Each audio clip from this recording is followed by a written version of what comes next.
பீகாரில் 121 சட்டசபை தொகுதிகளில் முதற்கட்ட தேர்தலுக்கான வாக்குப்பதிவு தொடங்கியது.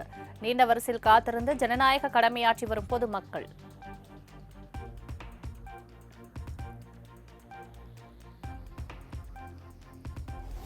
பீகாரில் 18 மாவட்டங்களில் உள்ள 121 தொகுதிகளில் 45,341 வாக்குச்சாவடிகள் அமைப்பு.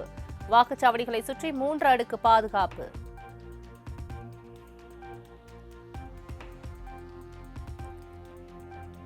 பீகார் மாநிலத்தில் பதற்றமான வாக்குச்சாவடிகளில் பாதுகாப்பு தீவிரம். வைஷாலி உள்ளிட்ட பகுதிகளில் துப்பாக்கி ஏந்திய ராணுவத்தினர் பாதுகாப்புடன் வாக்குப்பதிவு.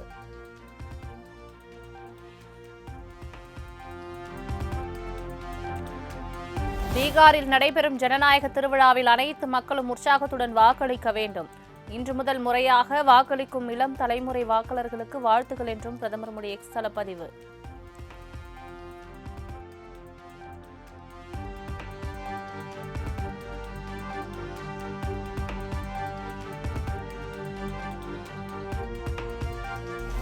இன்று வெறும் வாக்களிக்கும் நாள் மட்டுமல்ல, பீகாரின் எதிர்காலத்தை தீர்மானிக்கும் நாள். பீகாரில் முதற்கட்ட தேர்தல் நடைபெறவுள்ள நிலையில் ராகுல் காந்தி வீடியோ வெளியீடு.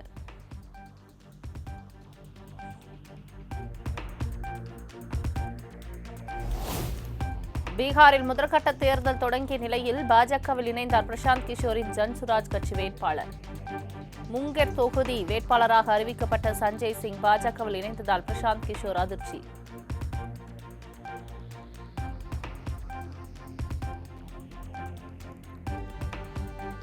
திருப்பத்தூர் மாவட்டத்தில் காலை 6 மணி முதல் மழை பெய்து வருவதன் எதிரொலி. பள்ளிகளுக்கு மட்டும் இன்று விடுமுறை அளித்து மாவட்ட ஆட்சியர் உத்தரவு.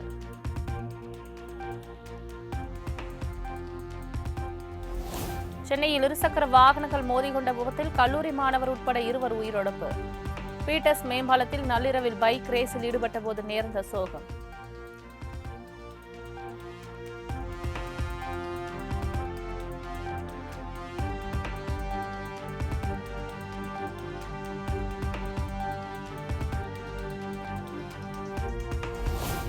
ஹரியானா சட்டமன்ற தேர்தலில் 25 லட்சம் வாக்குகள் திருடப்பட்டுள்ளதாக ராகுல் காந்தி பரபரப்பு குற்றச்சாட்டு.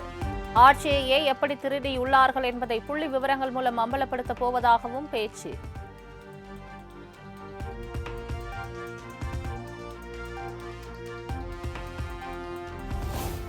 ஜனநாயகத்தை அழிக்கும் புதிய ஆயுதம்தான் வாக்காளர் சிறப்பு தீவிர திருத்தம். ஹரியானாவை போன்று பீகாரிலும் வாக்கு திருட்டின் மூலம் ஆட்சியை பிடிக்க பாஜக முயற்சிப்பதாக ராகுல் காந்தி குற்றச்சாட்டு.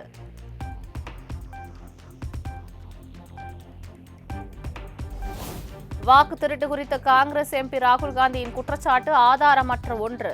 ஹரியானாவில் யாரும் மேல்முறையீடு செய்யவில்லை என்றும் தேர்தல் ஆணையம் விளக்கம்.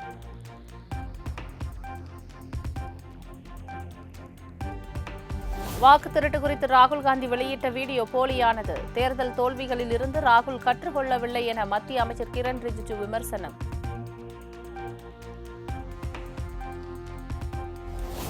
மக்களின் தீர்ப்பை பாஜக திருடுவதாக முதலமைச்சர் மு.க.ஸ்டாலின் குற்றச்சாட்டு. ஹரியானா தேர்தலில் மோசடி நடைபெற்றதாக ராகுல் காந்தி வெளியிட்ட ஆதாரம் அதிர்ச்சி அளிப்பதாகவும் எக்ஸ் தளத்தில் பதிவு.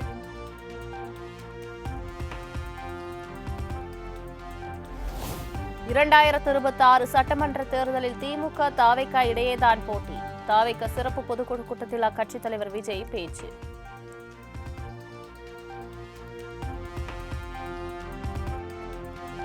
முதலமைச்சர் வேட்பாளர் விஜய் தான் என்பது தமிழக வெற்றிக் கழகத்தினரின் கருத்து. அதிமுக தலைமையில் தான் கூட்டணி என்பதில் நாங்கள் உறுதியாக இருப்பதாகவும் ஜெயக்குமார் பேட்டி.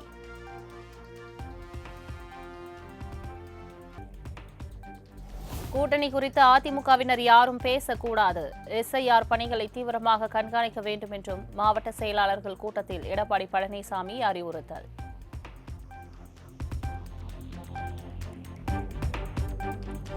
கோவையில் கல்லூரி மாணவி கூட்டுப்பாலியல் வன்கொடுமைக்கு ஆளாக்கப்பட்ட விவகாரம். குற்றத்தில் ஈடுபட்ட 3 பேரையும் வரும் 19ஆம் தேதி வரை நீதிமன்ற காவலில் வைக்க கோவை மாவட்ட நீதிபதி அப்துல் ரஹ்மான் உத்தரவு.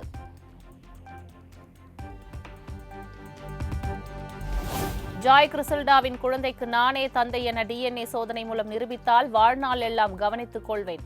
சமையல் கலைஞரும் நடிகருமான மாதம்பட்டி ரங்கராஜ் அறிக்கை.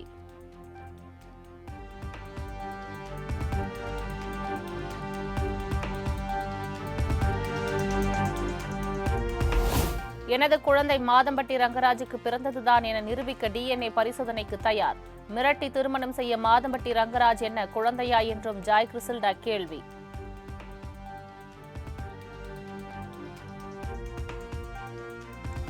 சென்னையில் 1.5 மாத பெண் குழந்தையை 2,20,000 ரூபாய்க்கு விற்பனை செய்த விவகாரம். குழந்தையின் தாய், தந்தை மற்றும் விற்பனைக்கு உதவிய 3 பெண்கள் உள்ளிட்ட 6 பேரை கைது செய்த கண்ணகி நகர் காவல்துறை.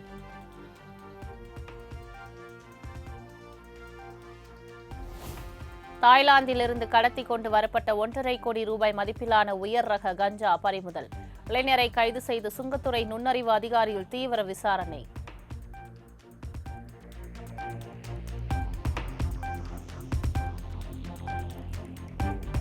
வார இறுதி நாட்களையொட்டி நாளை மற்றும் நாளை மறுதினம் தமிழகம் முழுவதும் சுமார் 800 சிறப்பு பேருந்துகள் இயக்கம். வெள்ளி மற்றும் சனிக்கிழமைகளில் பயணிக்க 1500 பேர் முன்பதிவு செய்துள்ளதாக அரசு விரைவு போக்குவரத்து கழகம் அறிவிப்பு.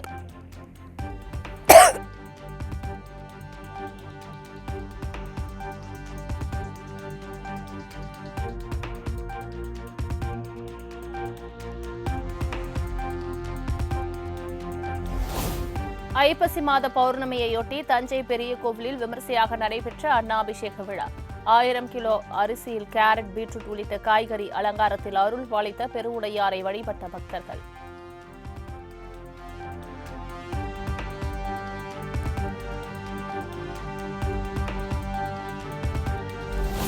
அரியலூர், பெரம்பலூர், திருச்சி, கள்ளக்குறிச்சி உள்ளிட்ட 9 மாவட்டங்களில் இன்று கனமழைக்கு வாய்ப்பு. ராமநாதபுரம், சிவகங்கை, விருதுநகர், மதுரை உள்ளிட்ட 6 மாவட்டங்களில் நாளை கனமழை பெய்யக்கூடும் என வானிலை ஆய்வு மையம் கணிப்பு. உத்தரப்பிரதேச மாநிலம் மிர்சாபூர் மாவட்டத்தில் ரயில் மோதி 6 பேர் உயிரிழப்பு. தண்டவாளத்தை கடக்கும் போது விரைவு ரயில் மோதியதில் உடல் சிதறி உயிரிழந்தவர்கள் குறித்து போலீசார் விசாரணை.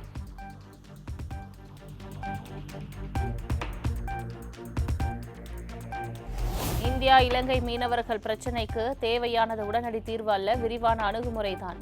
கடல் எல்லை, சட்டப்பூர்வ மீன்பிடி உரிமை உள்ளிட்ட விஷயங்களை வரையறுக்க வேண்டும் என்றும் இலங்கை எதிர்க்கட்சித் தலைவர் சஜித் பிரேமதாச வலியுறுத்தல்.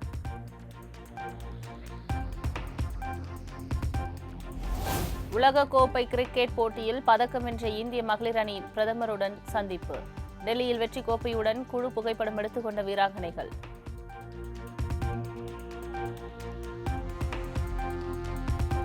23வது ஆசிய மாஸ்டர்ஸ் தடகள சாம்பியன்ஷிப் போட்டிகளை தொடங்கி வைத்தார் துணை முதலமைச்சர் உதயநிதி ஸ்டாலின். இந்தியா உள்ளிட்ட 27 நாடுகளைச் சேர்ந்த 3500 வீரர்கள் பங்கேற்பு.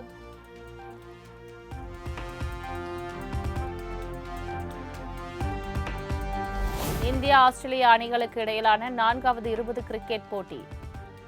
5 போட்டிகள் கொண்ட தொடரில் இரு அணிகளும் தலா ஒரு போட்டியில் வெற்றி பெற்றுள்ள நிலையில் இன்றைய ஆட்டத்தில் வெற்றி பெற வீரர்கள் தீவிரம்.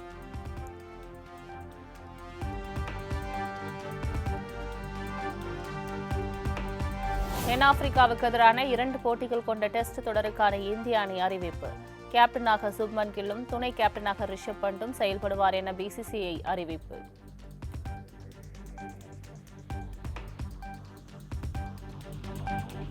நியூசிலாந்து அணிக்கு எதிரான முதல் T20 கிரிக்கெட் போட்டியில் மேற்கு இந்திய தீவுகள் அணி வெற்றி. 7 ரன்கள் வித்தியாசத்தில் நியூசிலாந்து அணியை வீழ்த்தி அசத்தல்.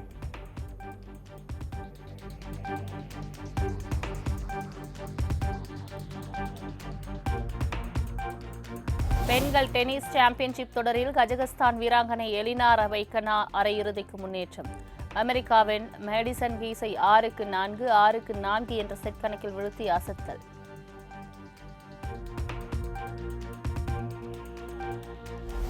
கோவாவில் விறுவிறுப்பாக நடைபெற்று வரும் ஃபிடே உலகக்கோப்பை செஸ் போட்டி. இந்திய வீரர்கள் குகேஷ், தீப்தயான் கோஷ், ஹரிகிருஷ்ணா அடுத்த சுற்றுக்கு முன்னேற்றம்.